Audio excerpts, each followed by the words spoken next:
O Instituto do Jovem adverte. O vídeo a seguir foi produzido para um público com faixa etária de 12 e 13 anos. Jovens de 14 a 120 anos não assistam, sob o risco de, no dia que você quiser deixar a mocidade, ela não deixar você. Vamos para a mocidade, para a alegria ser total. Jesus sempre conosco. Simeão, onde você for, a semente do amor,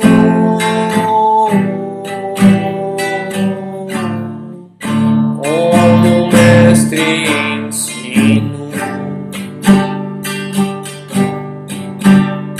e poder ver que por trás de cada olhar há uma chama a brilhar,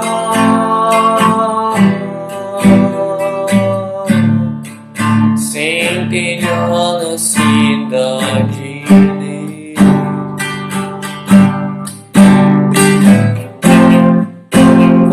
Seguir o teu caminho,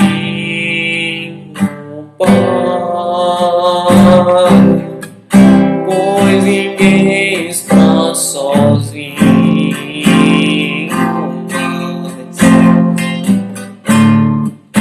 E as marcas do destino,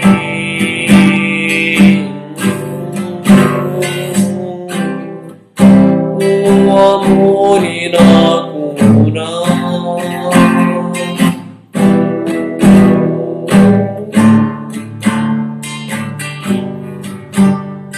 Semeia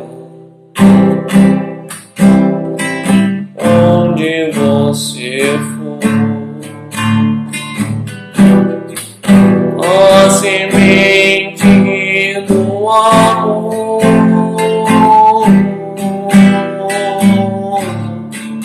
como o mestre ensinou, e poder ver que por trás de cada olhar há uma chama a brilhar,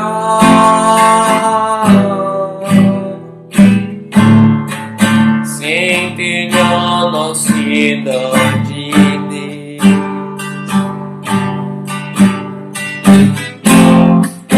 Vou seguir o teu caminho, Pai, pois ninguém está sozinho.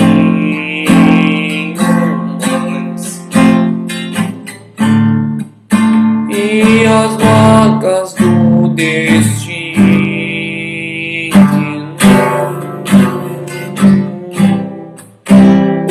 o amor irá curar.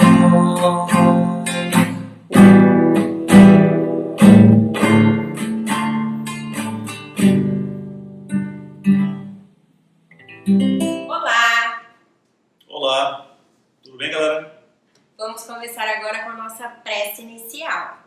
Então vamos fechar os olhos, sintonizar com a espiritualidade amiga e rogar a Deus, nosso Pai, assim como ao nosso Mestre amado Jesus, pela cura das nossas doenças físicas e espirituais. E assim, Senhor, pedimos para que esteja conosco hoje e sempre. Graças te damos, que assim seja. Pessoal, meu nome é Milena. Fala, galera, meu nome é Álvaro. E hoje nós vamos falar sobre sexo. Para falar sobre esse tema, nós vamos utilizar O livro O Jovem e o Sexo, da editora Alta de Souza. e assim vamos dar continuidade ao nosso trabalho com a primeira palestra. Isso mesmo, Milena. E quem vai dar essa palestra hoje é a Nara, que é a nossa irmã evangelizadora da Mocidade Espírita do Vantuí de Freitas. E o tema? E o tema é o sexo e aborto. Se liga aí, pessoal!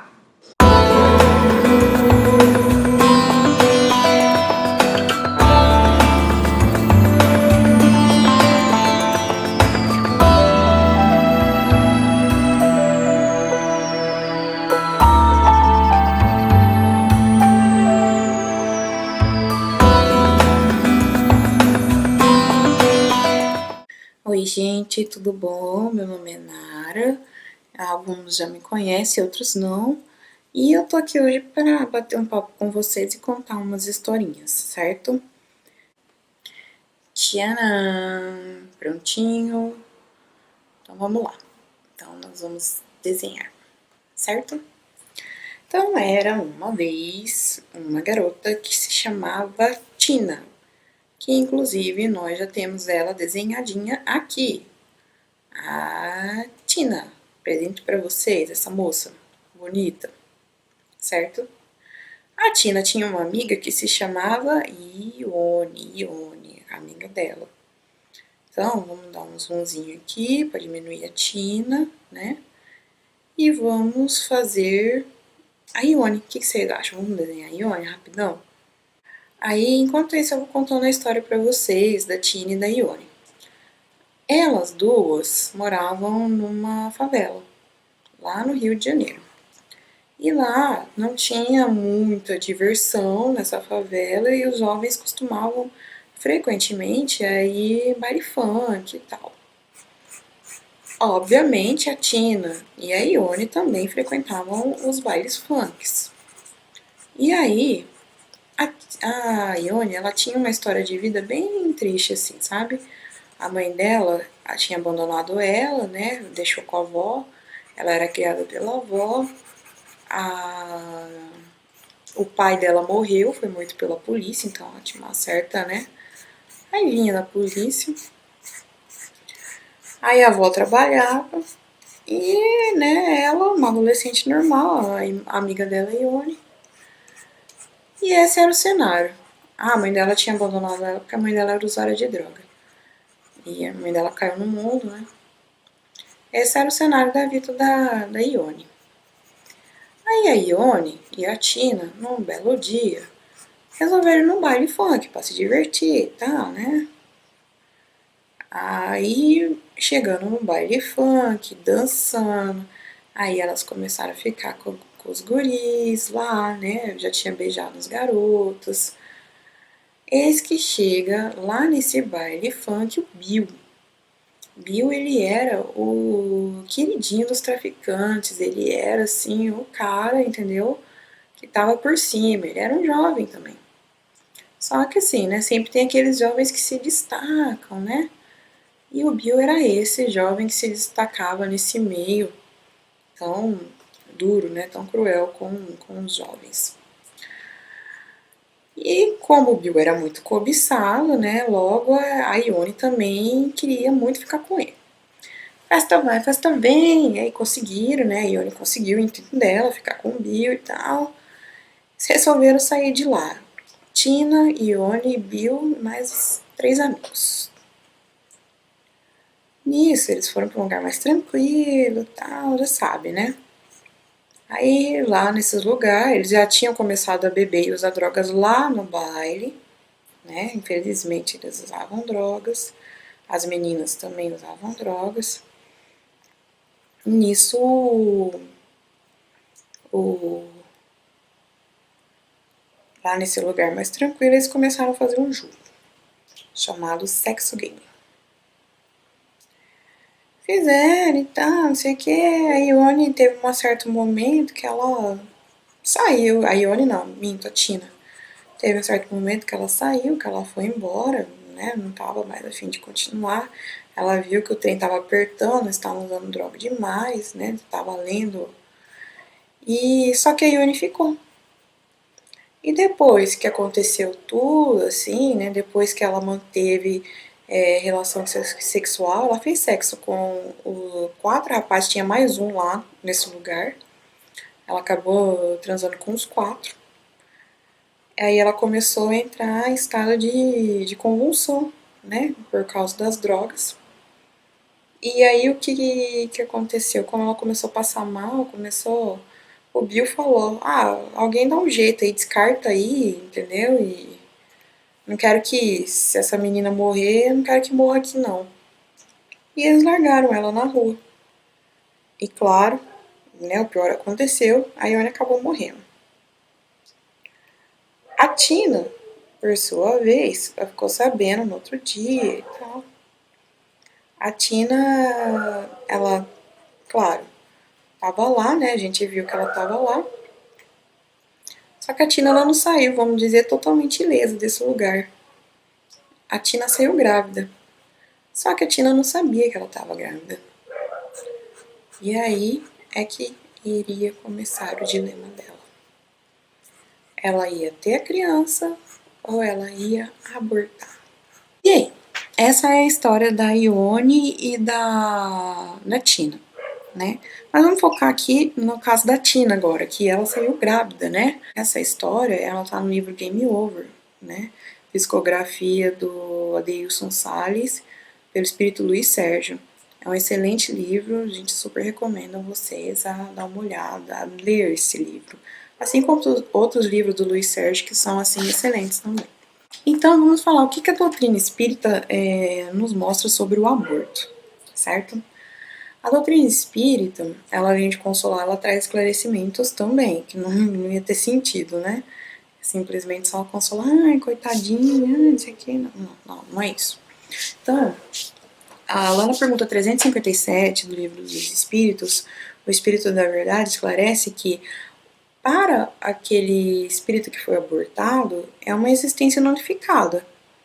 Então ele vai ter que reencarnar, ele vai ter que voltar, ele vai ter que passar por todo o processo de reencarne, né? E começar tudo de novo. Joana de Anjos, no livro Adolescência e Vida, relata que a gravidez na adolescência é um comprometimento social. Então, assim, ela desfoca só da responsabilidade do adolescente, que não é justo, né? O adolescente, ele tá ainda, vamos dizer, crescendo, ele não tem a maturidade. Até 18 anos, você ainda tá debaixo da asa dos seus pais, ou de quem faz o papel dos seus pais, né? Então, não tem lá muita escolha. 14 anos que, por exemplo, tinha a Ione e a Ione devia estar debaixo da asa da avó dela, né? Mas nós não vamos aprofundar aqui nesse... Mas é só uma informação, legalmente até 18 anos, seus pais são responsáveis por você. Isso se dá justamente pela estimulação precoce da sexualidade, facultando a promiscuidade, sem que os jovens tenham preparação psicológica, menos ainda responsabilidade de natureza social, de natureza moral, perdão, e de natureza social também. Se a gente tivesse de natureza social, a gente não tinha bullying, não é verdade? Esse intercâmbio sexual fatalmente acarreta em concepções fetais não programadas, ou seja, gravidez indesejada, né? Que o desejo ali é outro, né? O desejo ali é só o prazer, não é a gravidez. Quando, né, o casalzinho tá lá ficando. E, enfim. E como fuga da realidade, levam muitos jovens à prática do crime de aborto. Aí a gente vai continuar aqui, mais um outro apontamento, com o pensamento de Emmanuel, do livro do Martins Peralva, né? Ele ressalta que a carência de recursos financeiros, uniões ilícitas, né? A galera que tá aí ficando com menor, tem essa ideia preocupante também. Anomalias orgânicas e preconceitos sociais não são argumentos capazes de justificar o aborto, o qual na verdade ocorre pela ignorância, pelo comodismo, pela leviandade e pelo sensualismo desenfreado. Então, muitas vezes, toda vez que a gente vai entrar em discussão de aborto, aí vem aquela galera, mas e se fulana foi estuprada e não sei o que, papapá, nananã. E se acontecer isso, a nossa posição vai ser uma só, gente. Vai ser contra o aborto. O aborto não é justificativa. É claro que é uma coisa muito dolorosa passar por um estupro, passar por um abuso. Mas a pessoa, vamos pensar por outro lado, aquela mulher, aquela menina que sofreu esse abuso, esse estupro, ela já passou por essa violência do abuso e do estupro, ela precisa, será, passar por mais essa violência que é o aborto? E eu vou contar pra vocês a história da Yasmin. A Yasmin é uma moça, ela era uma jovenzinha, ela frequentava uma cidade lá em Minas, lá na cidade dela, e aí ela teve uma época que ela parou, né? Uma época a gente fica meio, né, e tal. Não que seja certo parar, mas, né, cada um é cada um. Enfim, a Yasmin parou. Aí a Yasmin começou a sair pra festa, pra balada, papapá, papapá, 16 anos grávida. Gravidou. Todo mundo da família dela, porque a família dela não era espírita, falou pra ela que ela deveria abortar. O cara sumiu, não sumiu. Sumiu e não sumiu. Só que a Yasmin, ela frequentava uma cidade espírita, ela ia com as amigas, assim, sabe? Ela não era família que era espírita, né? Então ela ia com as amigas dela, o pessoal do bairro. Ela lembrava das aulas da evangelização de jovens. Mas assim, imagina só a situação, o tanto que ela deve ter sofrido, ter sido recriminada, né? Foi julgada, né? Passou provavelmente por muitas humilhações, mas ela não abortou. E ela continuou, ela voltou, tornou a centro espírita. O pessoal da casa espírita auxiliou ela. E hoje a Yasmin já é uma mulher adulta, né? Já ela é trabalhadora do Instituto da Caridade na casa dela. E a criança dela frequenta a evangelização, né? Então, assim, são 2 vidas, ou mais até, que foram salvas. Porque a Yasmin, ela não deu fim nessa gravidez, ela continuou. Provavelmente depois ela deve ter encontrado um cara legal, mais madura, deve ter casado, ter tido outros filhos. Se ela tivesse abortado, talvez ela nunca mais pudesse engravidar. Porque um dos grandes riscos do aborto é esse. A mulher acaba lesando o seu aparelho genitor e não tem volta, gente. Não tem implante de útero, não tem implante de ovário, não tem nada. Entendeu? Então, não é que todo aborto vai terminar também numa infertilidade total, entendeu? Numa lesão irreversível do aparelho genitor, do aparelho genésico. Mas a chance é muito grande. Sem contar outras. Imagina você entrando no serviço de saúde pública para fazer um aborto. Vocês estão vendo com a pandemia agora, né? A gente está no auge da pandemia. Tanto é que nossa programação, muita coisa está sendo online. Imagina. Vou deixar vocês aí com essa pergunta. E com outra pergunta. Qual lado da história vocês querem E aí, fazer? pessoal, gostaram? Lembrando que durante as nossas palestras nós estamos respondendo as perguntas que os jovens nos encaminharam. E agora o Pedro Gabriel pergunta: por que o aborto espontâneo acontece? Ótima pergunta, Pedro Gabriel. Para esclarecer, citamos a resposta da pergunta 355 do Livro dos Espíritos. Frequentemente, isso se dá e Deus o permite como prova, quer para os pais do nascituro, quer para o espírito designado a tomar lugar entre os vivos. Portanto, o aborto espontâneo é uma prova para as pessoas e espíritos envolvidos nesse processo. E dando continuidade, Miri, às nossas mini palestras, quem vai ser o nosso palestrante agora vai ser o Breno, que é também trabalhador da Mocidade Espírita, né, e vai falar sobre o tema sexo e obsessão. Fiquem ligados, pessoal, que ele vem falar para nós através de desenho. É um vídeo muito bacana.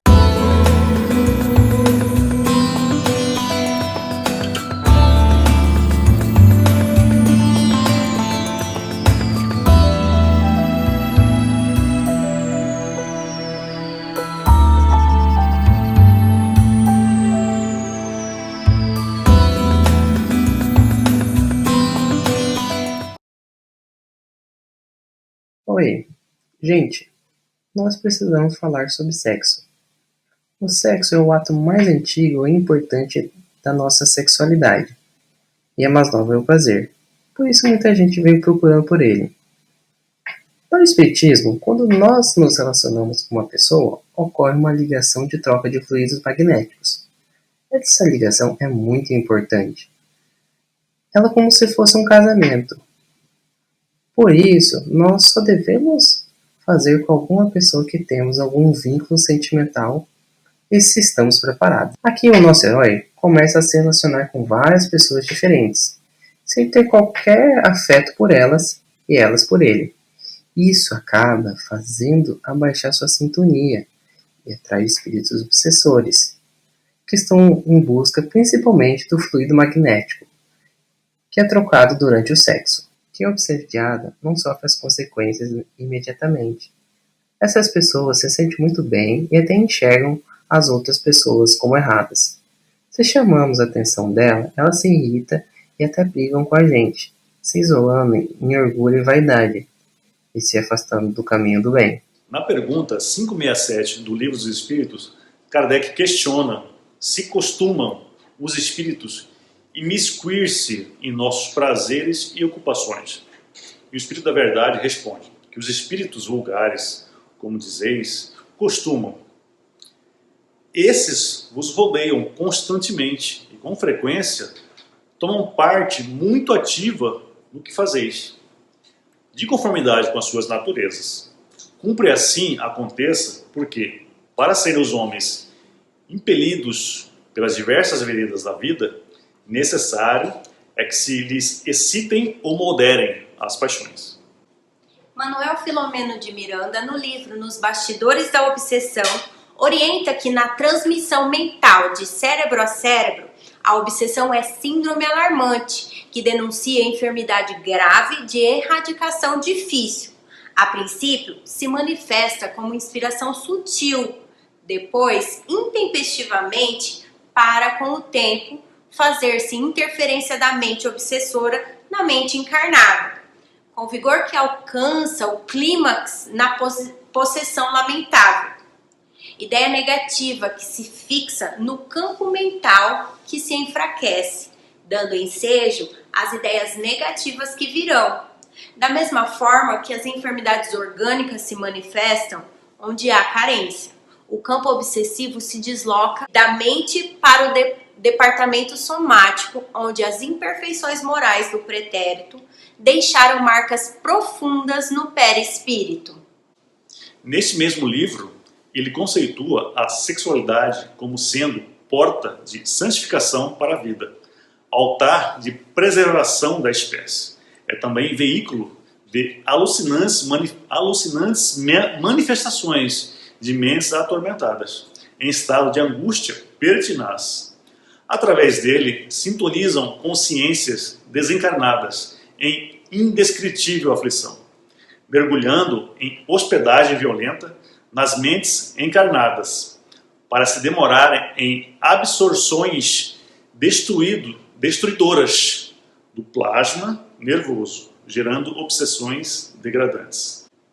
No livro Sexo e Obsessão, o mesmo autor espiritual esclarece que o sexo mal conduzido, em razão do envolvimento emocional e das dilacerações espirituais que produzem outrem, como naquele que utiliza mal, abre campo para terríveis conúbios obsessivos, ao mesmo tempo em que, praticado de forma vil, atrai espíritos igualmente atormentados e doentes, que se vinculam ao indivíduo, levando-o a processos de parasitose terrível e de difícil libertação. E Manuel Filomeno de Miranda, nesta obra, complementa relatando que os desvios sexuais, aberrações nas práticas do sexo, condutas extravagantes e desarticuladoras das funções estabelecidas pelas leis da vida, geram perturbações de longo curso, que não se recompõem com facilidade, senão ao largo de dolorosas reencarnações expositivas e purificadoras. O sexo, portanto, não serve para atender às nossas inclinações e vontades vulgares, Ele não é para atender apenas os nossos desejos da carne, senão para nos levar a emoções superiores e santificantes. Vigie a sua mente e tenha cuidado com o sexo. E como tratarmos uma pessoa que está passando pelo processo de obsessão? A tarefa é simples, mas o trabalho é árduo. Devemos fazer caridade, estudar a doutrina e ter força de vontade para não deixarmos nos levar pelos nossos desejos, e assim o bem oferecerá a força para a libertação que necessitas. Por essa vocês não esperavam, né? Teve participação do Álvaro Milena. Dando continuidade, temos a pergunta do Matheus. O sexo casual também envolve energia espiritual? E aí, Álvaro? Com certeza, pois a energia sexual tem em sua existência alta potencialidade em todo o campo espiritual e celular, sendo transferida pelo indivíduo no momento da relação sexual. Sendo uma troca casual ou banal, a ligação ocorre, mas não permanece como deveria ser, pois fica impregnada por um período, sendo transferida a outras pessoas, possibilitando a criação de um círculo obsessivo. É importante lembrar que essa troca ocorre com alguém que nos relacionamos e confiamos. Nos mantemos ligados a essa pessoa. A energia sexual vem de Deus, e Deus é amor. Pessoal, depois dessa explicação, é melhor cada um segurar seu dragão interior aí. E não ri não, meu querido, porque eu tô falando pra você e pra mim também. Ok, então. E temos uma outra pergunta, que é da Marcela Siqueira. O espiritismo condena ter relações sexuais antes do casamento? Então, galera, o espiritismo não proíbe o sexo antes do casamento, nem que você se relacione com mais pessoas no decorrer da sua vida. Apenas alerta para que um ato, que é um momento tão sublime em que dois espíritos se conectam, não seja banalizado como tem sido ultimamente. Então, galera, e dando continuidade às nossas mini palestras, agora nós vamos ter a palestra com a Gabriela, que também é nossa trabalhadora da Mocidade do Bantuí Espírito de Freitas. E o tema dessa mini palestra também é um tema bastante interessante, que vai falar sobre homossexualidade. Inclusive para o Vitor, que mandou a seguinte pergunta: como a homossexualidade é vista de acordo com o kardecismo, eu recomendo para que fique atento ao que a Gabi vai falar, porque sua pergunta vai ser respondida.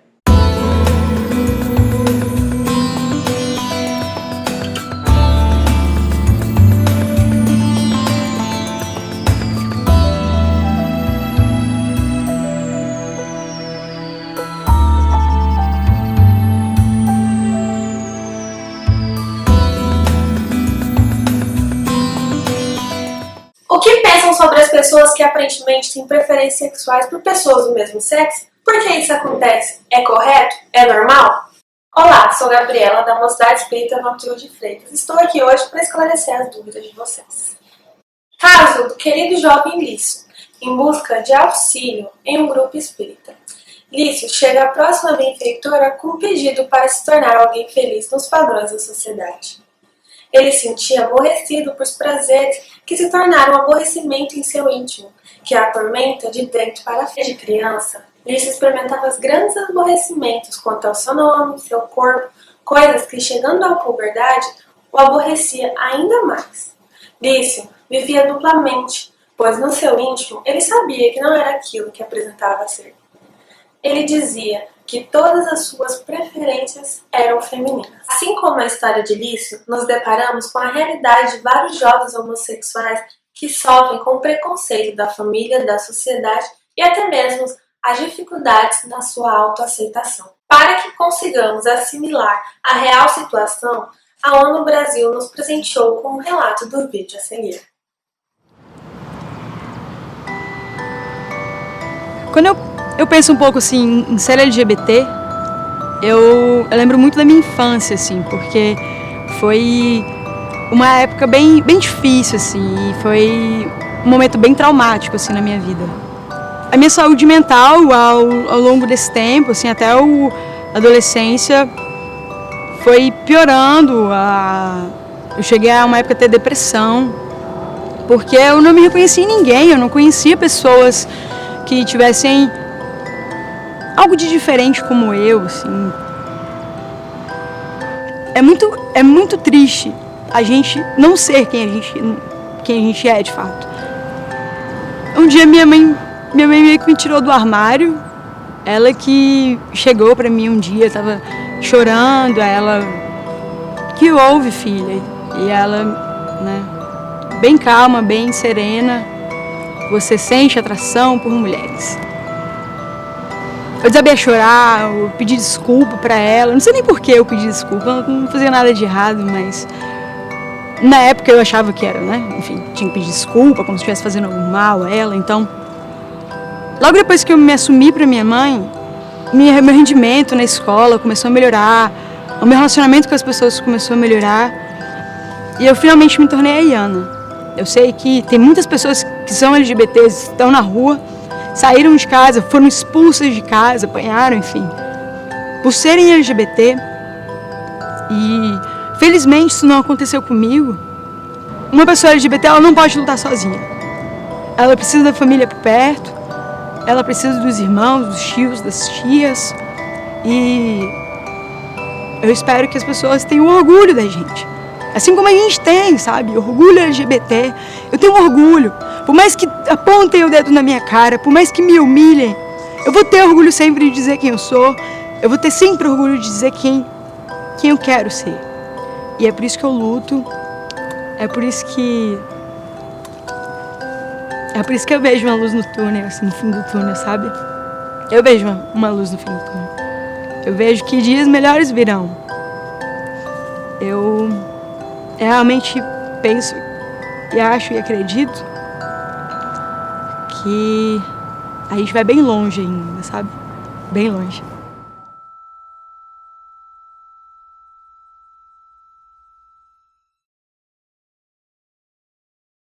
E os dias melhores virão quando passarmos a vivenciar o Evangelho do Cristo, em especial quando seguirmos seus mandamentos de amar a Deus sobre todas as coisas e ao nosso próximo, independente da sua orientação sexual, como a nós mesmos.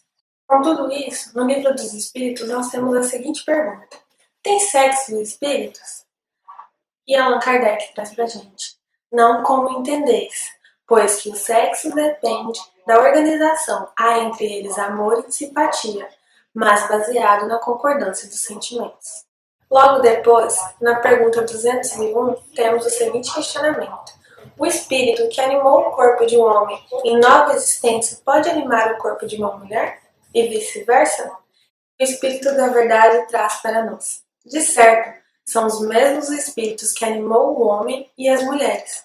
E conseguinte, Kardec traz na pergunta 202: quando errante, que prefere o espírito, encarnar no corpo de um homem ou no corpo de uma mulher? Isso tão pouco lhe importa, o que guia na escolha são as provas que há de passar. Emmanuel, no livro Vida e Sexo, define a homossexualidade como a comunhão afetiva com outra criatura do mesmo sexo, e complementa com a afirmação de que a homossexualidade não encontra explicações fundamentais nos estudos psicológicos que tratam do assunto em base materialista. No livro Sexo e Evolução, Walter Barcelos explica o porquê da homossexualidade, relatando que vemos que as causas profundas não têm origem no hoje, mas em vidas passadas que somente a lei da reencarnação pode explicar. A homossexualidade não se cria, porém estimulam-se suas manifestações de desequilíbrio, tal como a promiscuidade.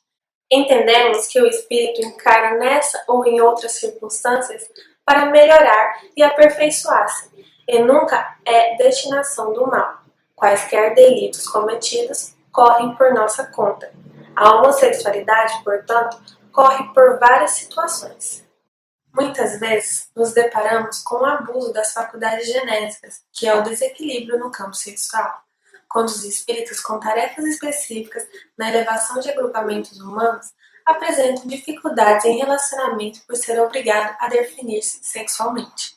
Aqueles que abusam da satisfação e do sentido podem absorver descargas emotivas. a satisfação inadequada será somente do físico e, por consequência, desajusta a organização espiritual. Todo movimento reencarnatório representa sempre uma busca de ordem e equilíbrio. A palavra de ordem é respeito. Vemos que a intolerância e o preconceito ocorrem na maioria das vezes por parte de heterossexuais. Temos hoje enormes grupos de mulheres e homens buscando respeito e atenção em igualdade às pessoas LGBTQ+. Diante da expansão da liberdade sexual, vem a pergunta: como os nossos amigos espirituais conceituam a homossexualidade? Chico nos responde: o problema da homossexualidade sempre existiu, mas nos últimos 50 anos a ciência psicológica tem se preocupado com a razão no nosso íntimo, na nossa natureza pessoal. Cremos que tendências à homossexualidade surgem na criatura após muitas existências, nas condições de feminilidade e masculinidade, ou vice-versa. Respondidos os nossos questionamentos iniciais, Chico Xavier nos orienta.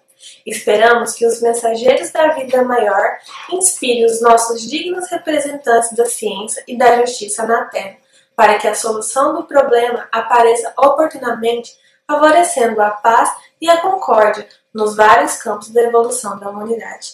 Amemos uns aos outros e não se esqueça da palavra de ordem: respeito. Muito obrigada. E temos mais perguntas, galera.